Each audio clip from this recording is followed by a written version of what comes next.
स्वागत है दोस्तों आप सभी का एक बार द लर्निंग गेम में। दोस्तों माफ़ कीजिएगा, मैंने कई दिनों से वीडियो अपलोड नहीं की है क्योंकि मेरे कुछ पर्सनल प्रॉब्लम चल रहे थे। एक तो मेरा पीसी पता नहीं क्या हो गया, एकदम से बंद हो गया, वो चालू ही नहीं हो रहा था। आई होप कि आप लोग मुझे इस बात के लिए माफ़ कर देंगे। तो चलिए बिना किसी देरी के हम गेम को आगे बढ़ाते हैं। मैंने पिछले वीडियो में आपको बोला था कि हम जब गेम ओवर होगी तो ये पीछे का जो बैकग्राउंड है वो एकदम से ब्लर हो जाना चाहिए, तो हम वही करने वाले हैं। एक और बात है दोस्तों कि मैं आपको ये गेम बनाना सिखा रहा हूं तो आप ये मत सोचिए कि ये ही गेम आपको बनानी है। आप इसके अंदर जो मैं छोटे छोटे पार्ट आपको बता रहा हूं कि किस तरीके से स्कोर अपडेट होता है, किस तरीके से बॉल टकराने पर पार्टिकल निकलते हैं। अब वही चीज़ आप मान लीजिए कि कोई शूटिंग गेम बना रहे हैं, ठीक है, तो शूटिंग गेम के अंदर जब गोली टकराएगी तो पार्टिकल्स निकलने चाहिए, आप उसके अंदर उसका इस्तेमाल कीजिए।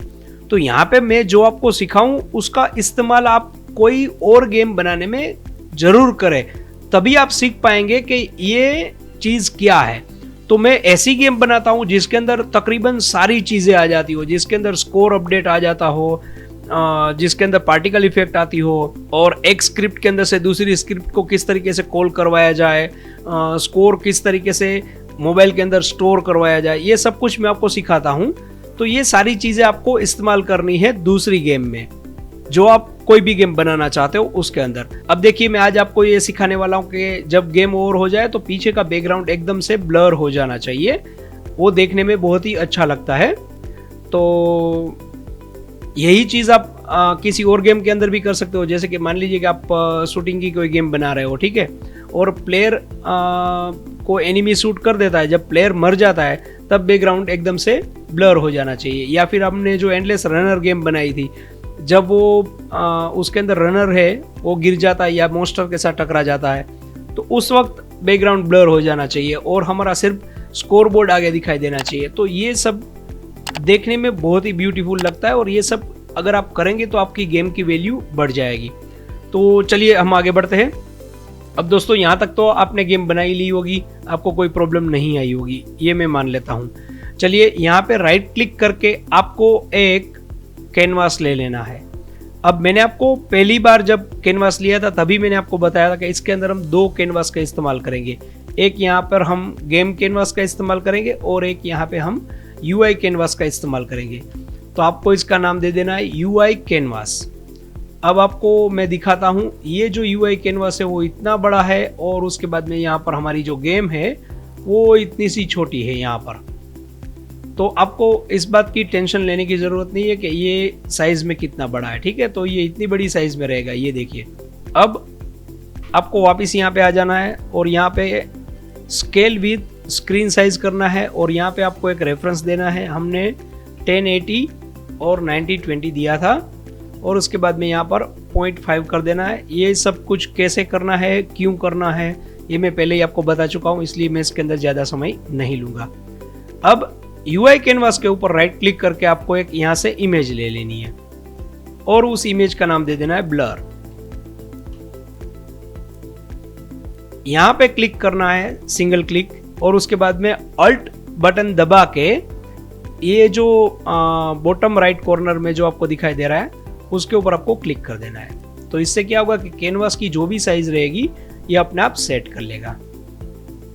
और अब यहाँ पे आ जाना है। यहाँ पे आ जाने के बाद आपको इसका अल्फा जो है वो एकदम से 50% कर देना है, यानी कि आप इसको कर दीजिए 141। अब एसेट के ऊपर क्लिक कीजिए, यहाँ पर आपको एक फोल्डर बनाना है और उस फोल्डर का नाम देना है मटेरियल। यहाँ पर आपको एक राइट क्लिक करके मटेरियल बनाना है। ये सब कुछ मैं आपको जल्दी जल्दी करवा रहा हूँ, अगर आपको कोई परेशानी आए तो आप मुझे मैसेज कीजिएगा। तो यहाँ पर आपको मटेरियल बनाना है, मटेरियल का नाम देना है ब्लर, और इस ब्लर के अंदर आपको यहाँ पर ये मटेरियल ऐड कर देना है। लेकिन अभी भी कुछ होने वाला नहीं है दोस्तों, ये सिर्फ ऐसा ही आपको दिखाई देगा। अब आपको क्या करना है, यहाँ पर स्क्रिप्ट फोल्डर के अंदर आ जाना है और एक राइट क्लिक करके एक स्क्रिप्ट बनानी है और उसका नाम देना है ब्लर। और इस इमेज के अंदर जो हमने यहाँ पे ब्लर ली है उसके अंदर ये स्क्रिप्ट हमें डाल देनी है। अब इसको हम डबल क्लिक करके ओपन कर लेते हैं विजुअल स्टूडियो में। अब यहाँ पर हमें कुछ 3 चीजें चाहिए होगी। तो आपको मालूम है कि अगर कोई भी चीज हमें चाहिए तो हम क्या करते हैं, यहाँ पे लिखते हैं, जैसे कि एक मैं रेंडरर चाहता हूँ, ठीक है, तो मैं यहाँ पे लिखूंगा रेंडरर और उसका R&D में नाम दे देता हूँ उसका, ठीक है। तो इस तरीके से हम यहाँ पर एक हमें पब्लिक मटेरियल चाहिए, उसका नाम हम देंगे माई ब्लर MTR मटेरियल, या आप जो कुछ भी नाम देना चाहे दे सकते हैं, MTRL। और यहाँ पर आपको एक टाइम लेना है। टाइम क्यों लेना है, हम यहाँ पर एक को रूटीन चलाने वाले हैं।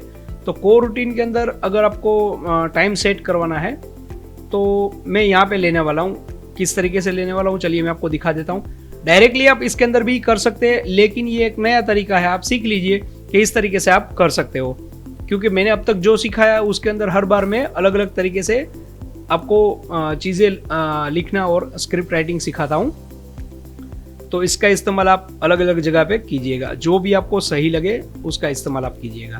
तो यहाँ पे आपको लिखना है वेट फॉर सेकेंड्स, और यहाँ पे लिखना है short time is equal to new, और वापस वही आपको लिखना है वेट फॉर सेकेंड्स और ब्रैकेट के अंदर करना है 0.1 F और इसको ओवर कर देना है। यानी कि यहाँ पर हमने इसको पहले से ही एक बता दिया है कि हमें सेकेंड का 10वां भाग चाहिए, तो ये रहेगा हमारा शॉर्ट टाइम। और अब यहाँ पर हम एक को रूटीन स्टार्ट करवाने वाले हैं, तो हम लिखेंगे स्टार्ट को रूटीन और ब्रैकेट के अंदर लिखेंगे ब्लर वैल्यू और इसको हम ब्रैकेट में ओवर कर देंगे।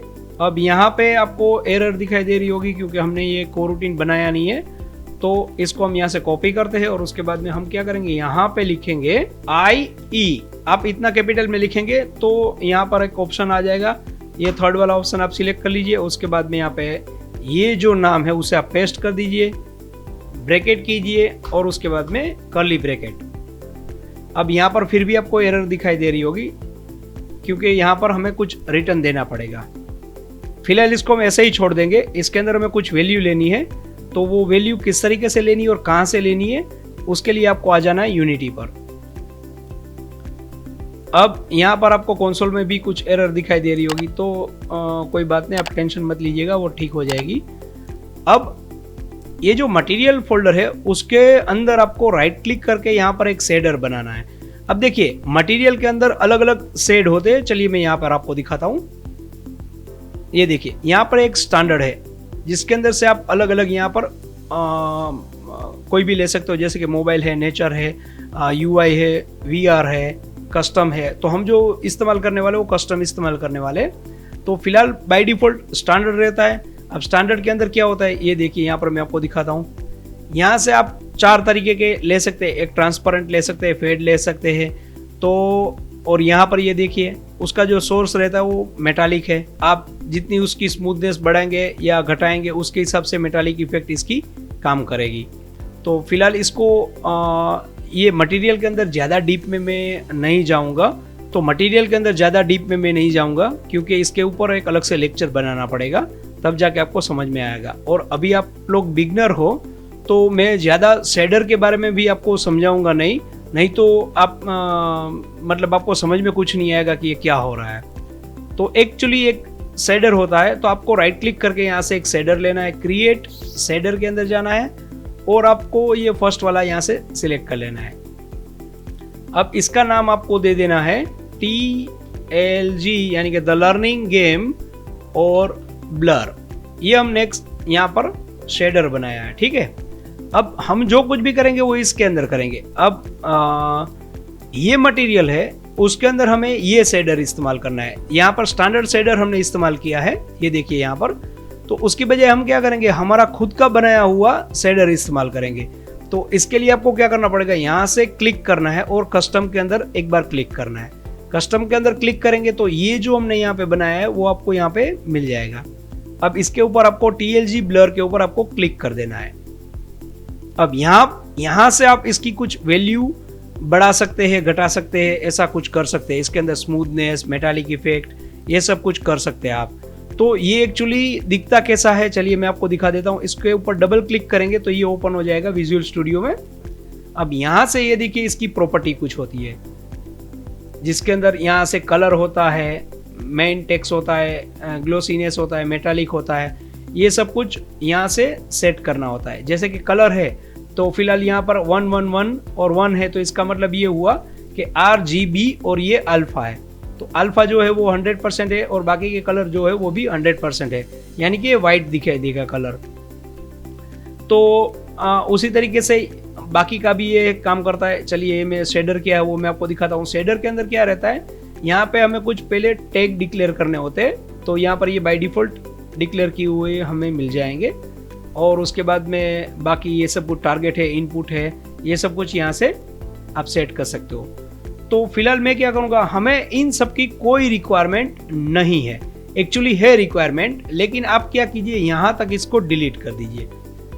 अब आपको क्या करना है, शेडर, कस्टम शेडर और ये लाइन रहने देनी है और 2 ब्रैकेट यहाँ पर आपको ऐसे ही रहने देने हैं। अब आपको क्या करना है, मैं आपको एक ये जो शेडर है उसकी फाइल दूंगा, वो फाइल आप इसके अंदर डायरेक्टली कॉपी कर लीजिएगा।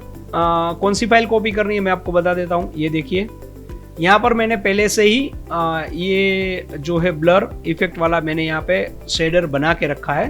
तो आपको ये प्रॉपर्टीज से लेके कॉपी करके आपको कॉपी कर लेना है यहाँ तक।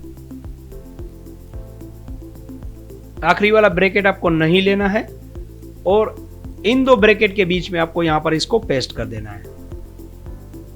तो ये सब कुछ मैंने यहाँ पर वैल्यू वगैरह सब कुछ दे के रखा है कि किस तरीके से धीरे धीरे ब्लर होनी चाहिए बैकग्राउंड इमेज है वो। तो ये सब कुछ मैंने यहाँ पे सेट करके रखा है। तो आपको सिर्फ इसको कॉपी कर लेना है। अगर आप इसके अंदर थोड़ा बहुत भी कोडिंग जानते होंगे ना, तो इसके अंदर आप अगर आप ध्यान से देखेंगे ना, तो ये आपको समझ में आ जाएगा कि ये मैंने किस तरीके से किया है। तो फिलहाल इसको आप यहाँ पे सेव कर लीजिए और वापस आ जाइए यूनिटी पर।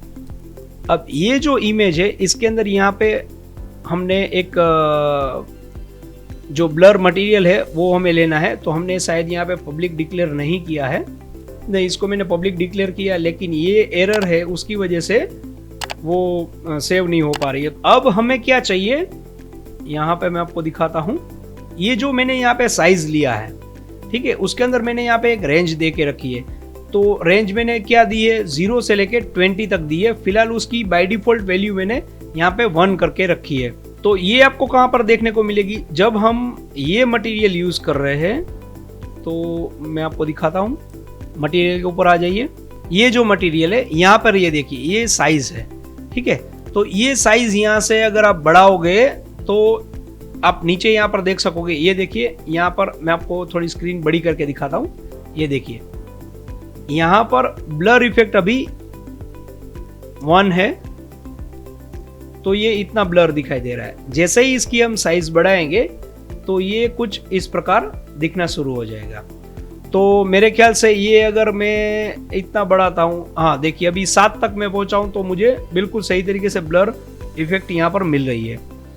तो अगर आपको ज़्यादा करना है तो आप ज़्यादा भी कर सकते हो, अगर कम करना है तो कम भी कर सकते हो, ये आपके ऊपर डिपेंड करता है। तो अगर आप इसकी रेंज चेंज करना चाहते हो तो आपको क्या करना है, यहाँ से जो मैंने 20 दे के रखा था आप वहाँ पर 50 कर सकते हैं। अगर आप कम करना चाहते हो तो 10 कर सकते हैं। तो यहाँ से आप इसकी चेंज जो रेंज है उसको आप यहाँ से चेंज कर सकते हो।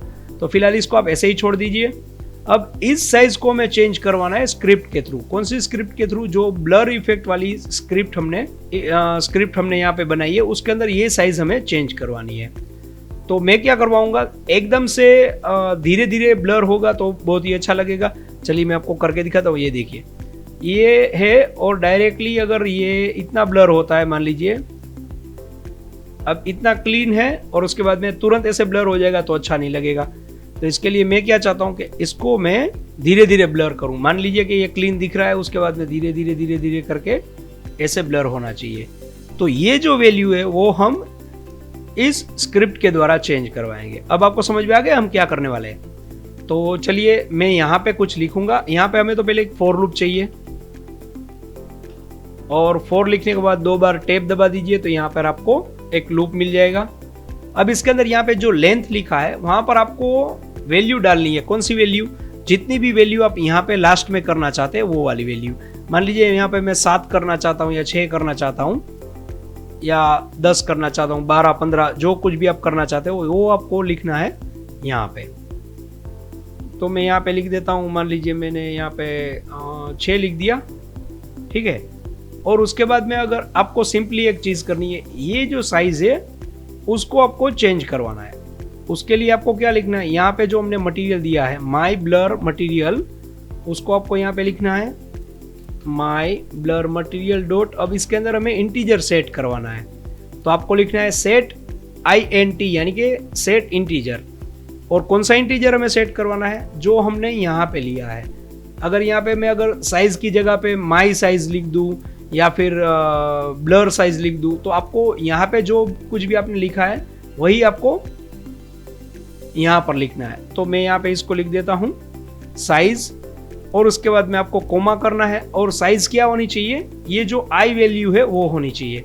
तो मैं क्या करता हूँ, यहाँ पे आई कर देता हूँ। अब देखिए पहली बार जब ये फॉर लूप घूमेगा तो क्या होगा, आई की वैल्यू 0 रहेगी, उसके बाद में 1 होगी, उसके बाद में 2 होगी, और ये मैक्सिमम 5 तक जाएगी, क्योंकि आई जो है वो 6 से छोटा होना चाहिए। तो यहाँ आई जो है वो 5 तक जाएगा। अब इसको यहाँ पे मैं ओवर कर देता हूँ। और उसके बाद में अब हमें रिटर्न देना है कि कितनी देर उसको इंतजार करने के बाद ये लूप वापस घूमना चाहिए। तो हमने यहाँ से पहले ही सेट करके रखा था कि सेकंड के 10वें हिस्से में एक बार ये लूप घूमना चाहिए। अगर आप ये टाइम बड़ा रखना चाहते हो तो बड़ा भी रख सकते हो, छोटा रखना चाहते हो छोटा भी रख सकते हो। अब आपको यहाँ पे लिख देना है यील्ड रिटर्न। रिटर्न तो देना ही पड़ेगा इसके अंदर में कुछ ना कुछ, नहीं तो एरर ये जाएगी नहीं। और जो कोरूटीन होता है वो कुछ ना कुछ तो रिटर्न करता ही है। और उसके बाद में हम क्या लिखेंगे, जो हमने यहाँ पे शॉर्ट टाइम दे के रखा था वो। अब देखिए हर बार मैं आपको क्या करवाता हूं, यहाँ पे आपको डायरेक्टली ऐसे लिखवाता हूं yield return new wait for seconds, और उसके बाद में ब्रैकेट में मैं आपको करवाता हूं इस तरीके से कुछ, और हम इस तरीके से इसको रिटर्न देते हैं। तो ये रिटर्न भी सही है, और इस तरीके से अगर आप पहले से ही डिक्लेयर करके रखेंगे तो ये रिटर्न भी सही रहेगा। तो फिलहाल हम इस बार इसका इस्तेमाल करने वाले हैं, इसका बस। तो ये इसको आप यहाँ पे सेव कर लीजिए। अब यहाँ पे आपको कुछ करने की जरूरत नहीं है। अब याद रखिएगा दोस्तों कि यहाँ पर 2 जगह पर आपको मटेरियल देने हैं। ये जो हमने ब्लर इमेज ली है यहाँ पर, उसके अंदर यहाँ पर तो हमने एक मटेरियल दे के ही रखा है, लेकिन यहाँ पर एक स्लॉट हमने अलग से बनाया है जिसके अंदर ये मटेरियल हमें देना है ताकि हम इसकी वैल्यू चेंज कर सके। अब इसको अनचेक रखते हैं और यहां से मैं इसको करता हूं प्ले। तो ये देखिए गेम प्ले हो जाएगी लेकिन ब्लर नहीं होगा। जैसे ही मैं इसको यहां से चेक करूंगा तो ये धीरे धीरे ब्लर हो जाएगा। ये देखिए ब्लर हो गया। फिर से एक बार करके दिखाता हूं। इसको मैंने अनचेक करके रखा है और मैंने इसको यहां से प्ले कर दिया। अब प्ले हो गया। अब जैसे ही मैंने इसको चेक किया तो ये देखिए यहाँ पे ब्लर हो गया। तो लेकिन फिर भी गेम पीछे चल रही है। तो ये ब्लर कब होना चाहिए? जब बॉल कहीं पे टकरा के डिस्ट्रॉय हो जाए, मतलब के लेवल कंप्लीट हो जाए या फिर गेम ओवर हो जाए या लेवल फेल हो जाए, उस टाइम ये ब्लर होना चाहिए। तो इसके लिए हम क्या करेंगे, इसके लिए हम आ जाते हैं बॉल के ऊपर यहाँ पर। तो अब इस बॉल के अंदर, बॉल वाली स्क्रिप्ट के अंदर आ जाते हैं और यहाँ पर जहाँ पर हमने डिस्ट्रॉय गेम ऑब्जेक्ट करके रखा है कि जैसे कि वो वॉल के साथ टकराता है या टारगेट के साथ टकराता है तो डिस्ट्रॉय हो जाना चाहिए ये गेम ऑब्जेक्ट। तो हम क्या करेंगे, गेम मैनेजर के अंदर जाते हैं और गेम मैनेजर के अंदर जाने के बाद यहाँ पर एक हम ये हेडर ले लेते हैं। यहाँ पे लिखूंगा मैं इसको इस तरीके से, यहाँ पे इसका नाम हम देंगे फॉर ब्लर और यहाँ पर भी मैं लिख दूंगा ब्लर। अब इसके नीचे मैं सीरियलाइज फील्ड दे सकता हूँ या फिर पब्लिक दे सकता हूँ। फिलहाल मैं यहाँ पे पब्लिक ले रहा हूँ, पब्लिक इमेज, और उसका नाम हम देंगे ब्लर इमेज, और इसको हम यहाँ पे सेव कर लेते हैं। ये गेम मैनेजर के अंदर मैंने चेंज किया है, आपको याद रखना है मैंने कहाँ पे चेंज किया है। अब वापस चलते हैं यूनिटी पर, गेम मैनेजर के ऊपर क्लिक करना है और यहाँ पर हेडिंग आ गया है, ये देखिए ब्लर, और यहाँ पे लिखा हुआ आ गया ब्लर इमेज। तो ये इमेज जो है उसको हम यहाँ पे ड्रैग एंड ड्रॉप कर देते हैं। अब यहाँ पर हमने ये जो इमेज ली है ब्लर इमेज, इसके अंदर हमने इस वाले स्लॉट के अंदर ये वाली इमेज हमने डाल दी है। अब देखिए दोस्तों, यहाँ पर हमने इमेज ली है तो हमने यहाँ पर भी इमेज डिक्लेयर की है।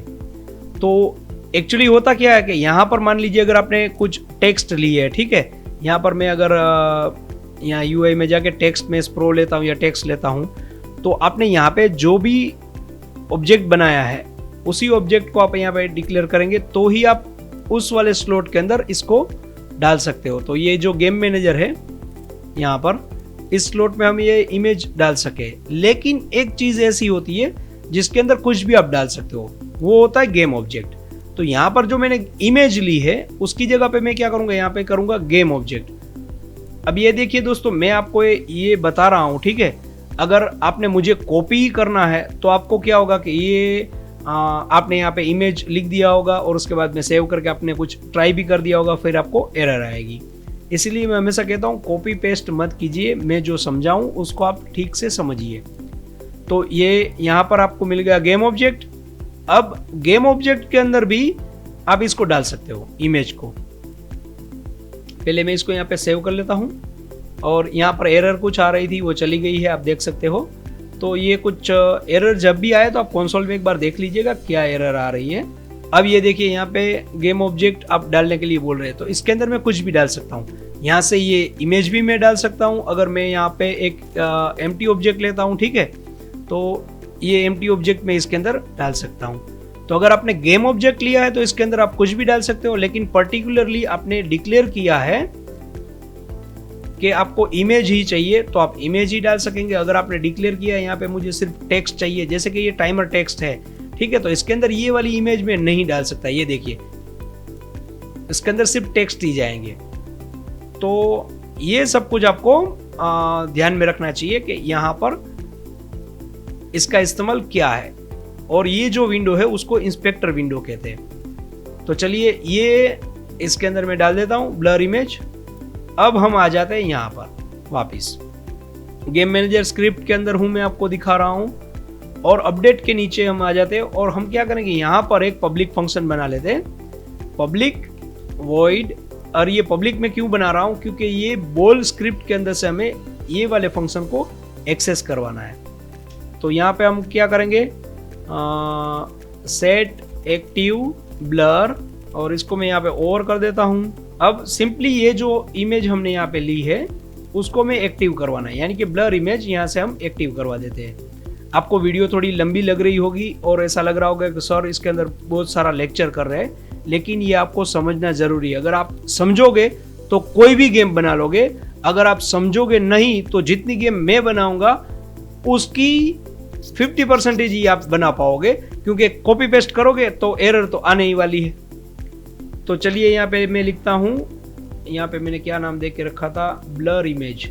तो यहाँ पे मैं लिखता हूँ blur image dot set active, और ब्रैकेट में आपको कर देना है ट्रू। तो सिंपली इतना लिखने से आपका काम हो जाएगा। तो इसको हम यहाँ पर ऐसे ही छोड़ देते हैं और अब हम आ जाते हैं यहाँ पर। अब ये देखिए यहाँ पर गेम मैनेजर का मैंने एक इंस्टेंस बना के रखा है, ठीक है, यहाँ पर, और इसको अवेक फंक्शन में मैंने यहाँ पे डिक्लेयर भी किया है। तो इसके लिए हम यहाँ पे करेंगे इसको कॉल। तो यहाँ पे लिखूंगा game manager dot instance dot set active blur, और इसके बाद में आप कर देते हैं इसको ओवर। तो ये फंक्शन, ये पहले तो हम ये क्लास का यूज कर रहे हैं गेम मैनेजर का, उसके बाद में उसका इंस्टेंस यूज करेंगे, और उसके बाद में ये फंक्शन हम कॉल करवाएंगे जो अभी अभी हमने यहाँ पे बनाया है, ये वाला। अगर ये पब्लिक नहीं होगा तो इसे आप कॉल नहीं करवा पाओगे। तो इसको यहाँ पे मैं कर देता हूँ सेव। और वापस चलते हैं यूनिटी पर। और याद रखना है आपको कि ये जो इमेज है ब्लर, उसको आपको अनचेक रखना है, यानी कि डीएक्टिवेट रखना है। अब मैं इसको प्ले ऑन मैक्सिमाइज करके आपको प्ले करके दिखाता हूं। ये देखिए इस वक्त ये ब्लर नहीं है, ठीक है। ये बॉल ऊपर गई और डिस्ट्रॉय हो गई, तो उसके बाद में ये एक्टिव हो गई, यानी कि ब्लर हो गया है यहाँ पर। अब मैं इसको वापस एक बार प्ले करके दिखाता हूं और इसको मैं टारगेट के साथ हिट करके दिखाता हूं। अब ये देखिए टारगेट के साथ हिट होने पर भी ये एक्टिव हो जाएगा, ये देखिए। तो ये एकदम ब्यूटीफुल लग रहा है और है ना बिल्कुल आसान। ये कोई भी गेम अगर आप देखो, उसके अंदर कोई भी इफेक्ट आप देखो या कुछ भी आप देखो, तो आपको लगेगा कि ये तो बड़ा मुश्किल है, किस तरीके से बनाया होगा। लेकिन अगर आप मेरे वीडियो ध्यान से देखेंगे और समझेंगे तो सारी चीजें एकदम आसान है, ऐसा आपको लगेगा और मैं आपको आसान करके ही दिखाऊंगा। तो अगर आपको मेरी वीडियो अच्छी लगी है तो जल्दी से इसे लाइक कर दीजिएगा। अगर चैनल पर नए आए हैं तो इसे सब्सक्राइब भी जरूर कर लीजिएगा, क्योंकि मैं कम से कम 40 गेम आपको बनाना सिखाने वाला हूं और ये हमारी तीसरी चौथी गेम है। अभी बहुत सारी गेम हमें बनानी बाकी है। तो मिलते हैं हम अगले वीडियो में, तब तक के लिए हैप्पी लर्निंग।